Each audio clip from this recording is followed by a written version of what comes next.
इंसान को कभी भी अपने वक्त पर घमंड नहीं करना चाहिए। ये जिंदगी है साहब, छोड़ के चली जाएगी और मेज पे रखी रह जाएंगी आपकी तस्वीरें और कुर्सी खाली रह जाएंगी। यानी एक कहावत है क्या भाई कि खुशियां हमेशा तकदीर में होनी चाहिए, तस्वीर में तो हर कोई मुस्कुराता है। पिछले क्लास में हम लोगों ने पढ़ा था अशोक के विषय में। अशोक एक मौर्य वंश का सबसे प्रतापी शासक हुआ। कहता यह है कि अशोक के विषय में कि कलहन के राज तरंगिणी, यानी कलहन नाम के एक व्यक्ति हैं, उन्होंने एक किताब लिखा है जिस किताब का नाम है राज तरंगिणी। और राज तरंगिणी में कश्मीर के राजा महाराजाओं का उल्लेख है। उसी पुस्तक में अशोक के विषय में चर्चा किया गया है। क्या भाई, अशोक आरंभ में यानी शुरुआत में भगवान शिव का बहुत बड़ा उपासक था, लेकिन अपने शासन के 8वें वर्ष उसने 261 ईसा पूर्व में कलिंग युद्ध लड़ा और लड़ने के बाद उसने प्रण लिया कि मैं अब जीवन में कभी भी युद्ध न करूंगा। और युद्ध त्यागने की चर्चा 13वें शिलालेख में अशोक का मिलता है। अशोक ने कलिंग युद्ध के बाद एक नारा लगाया था, जियो और जीने दो। किसने नारा लगाया? अशोक ने, जियो और जीने दो। अब कहता है कि अशोक आगे चलकर कलिंग युद्ध के बाद उसने बौद्ध धर्म को स्वीकार कर लिया और प्रण लिया कि जब तक रहूंगा कभी भी युद्ध न करूंगा और हमेशा हमेशा के लिए अपना जीवन बौद्ध धर्म के प्रचार प्रसार में क्या करूंगा? निछावर कर दूंगा।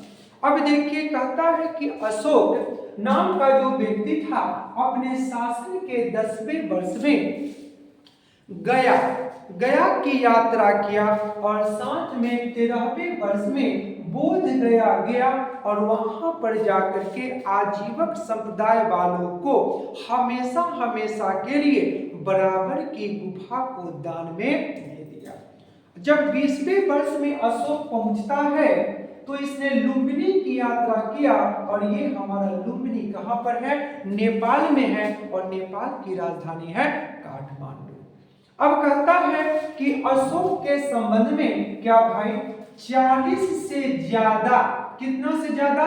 यानी 40 से ज्यादा अभिलेख, यानी 40 से ज्यादा अभिलेख मिल चुके हैं, जो ज्यादा से ज्यादा किसमें? यानी ब्राह्मणी लिपि में मिलता है।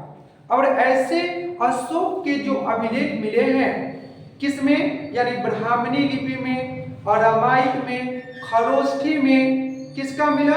अशोक का।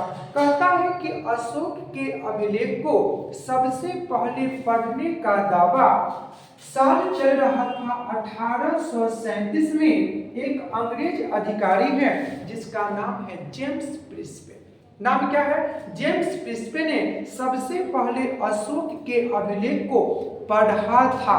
साथ में कहता है कि कुमरार के नजदीक में मां शीतला देवी का मंदिर है और अशोक अपने सगे 99 भाइयों को राजपाट के लिए सबका कत्ल कर दिया और उसी कुआं में सबको क्या कर दिया?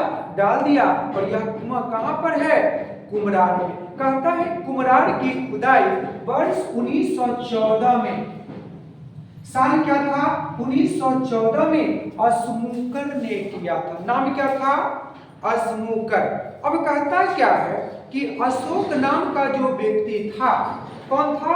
अशोक नाम का जो व्यक्ति था उसने नेपाल में देवपतन और साथ साथ में कहता है कि कश्मीर में श्रीनगर शहर को बसाया था।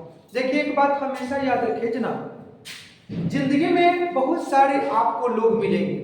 कुछ लोग आपको अपना होने का एहसास दिलाएंगे और जो बाकी में आपका अपना होगा तो वह आपके साथ रहने का हमेशा वजह ढूंढेंगे और जाने वाले जो होंगे वह हमेशा बहाना ढूंढेंगे।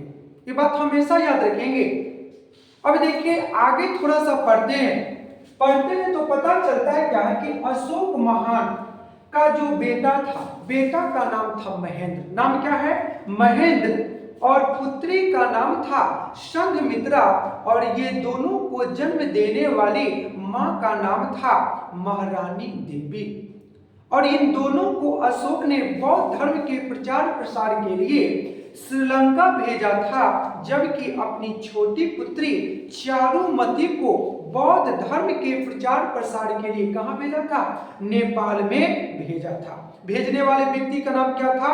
अशोक महान। अब कहता है क्या कि मौर्य वंश के जो अंतिम शासक हुए उनका नाम क्या था? यानी बृहदत्त। नाम क्या था? बृहदत्त। अब कहता है क्या है कि पुष्यमित्र शुंग नाम के एक व्यक्ति हुए जो बृहदत्त के सेनापति हुए, और इन्होंने मौके का फायदा उठाया और मौके का फायदा उठा करके अपने राजा यानी बृहदत्त का क्या कर दिया? यानी हत्या कर दिया। उसके बाद मगध की धरती पर एक नया वंश बना, जिस वंश का नाम क्या था? शुंग वंश। नाम क्या है बाबू साहब? शुंग वंश। देखिए मौर्य वंश में दो सबसे ज्यादा पावरफुल कोई राजा अगर हुआ तो एक का नाम था चंद्रगुप्त मौर्य। नाम क्या था? चंद्रगुप्त मौर्य। और दूसरा का नाम था अशोक महान।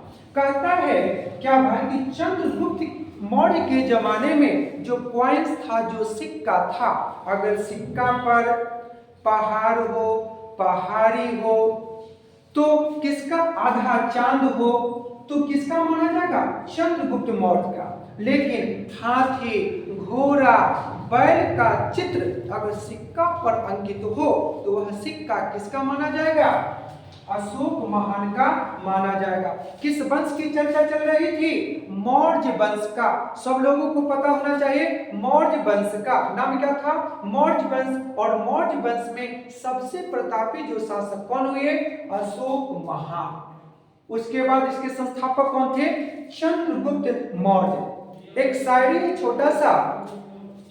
दर्द है दिल में, दर्द है दिल में, पर अब एहसास नहीं होता, रोता है दिल जब वो पास नहीं होता, बर्बाद हो गए हम उनकी मोहब्बत में, और वो कहते हैं इस तरह से प्यार नहीं होता।